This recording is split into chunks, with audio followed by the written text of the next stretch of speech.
Tuesday, November 28th, 2023, Watkins Jail, Phoenix, Arizona.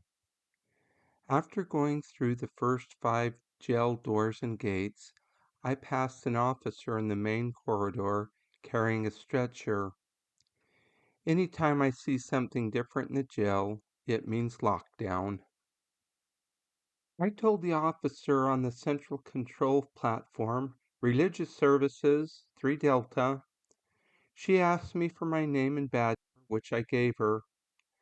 She told me D-Pod was locked down. I asked if I could get in any time soon. She didn't say yes, but she didn't say no, so I waited.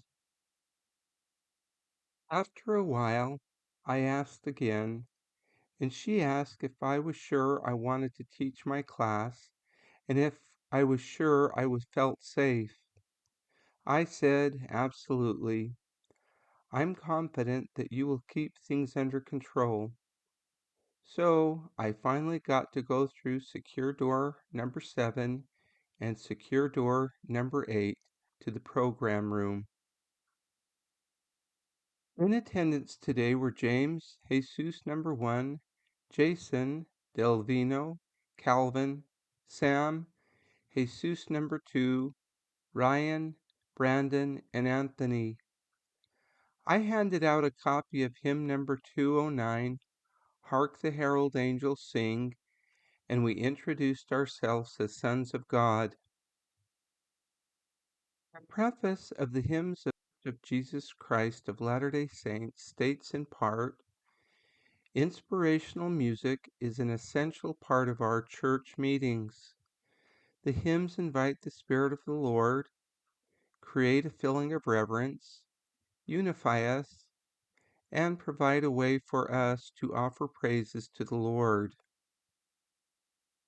Hymns move us to repentance and good works, build testimony and faith, comfort the weary, console the mourning, and inspire us. Know that the song of the righteous is a prayer unto our Father in heaven, and it shall be answered with a blessing upon your heads.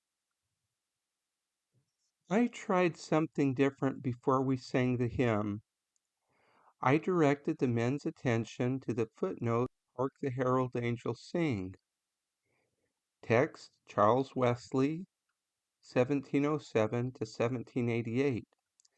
Music, Felix Mendelssohn, 1809 to 1847.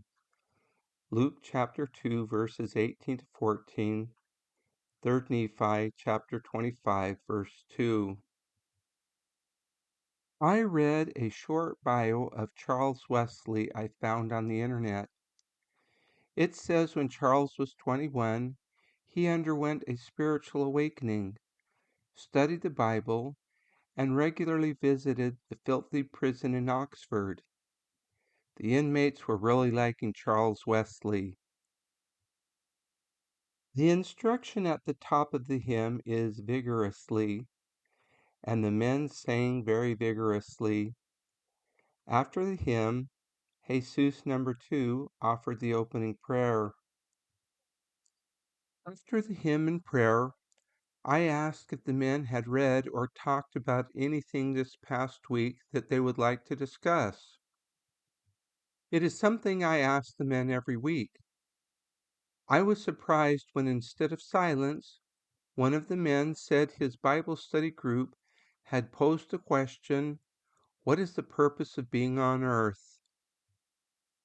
I listed a dozen or so of the men's comments on the whiteboard. Then I said, in the church we believe we're on earth to gain a body and live by faith. Out of respect, the men don't argue with me, but I could tell by the silence that followed that this was a new concept for most of them.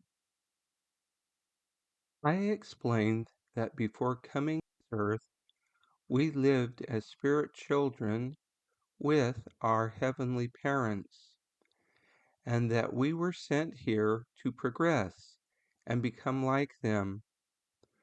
Once again, the silence indicated that the men were hearing another new concept. We listened to Christmas music videos until the officer opened the door and let us know our time was up.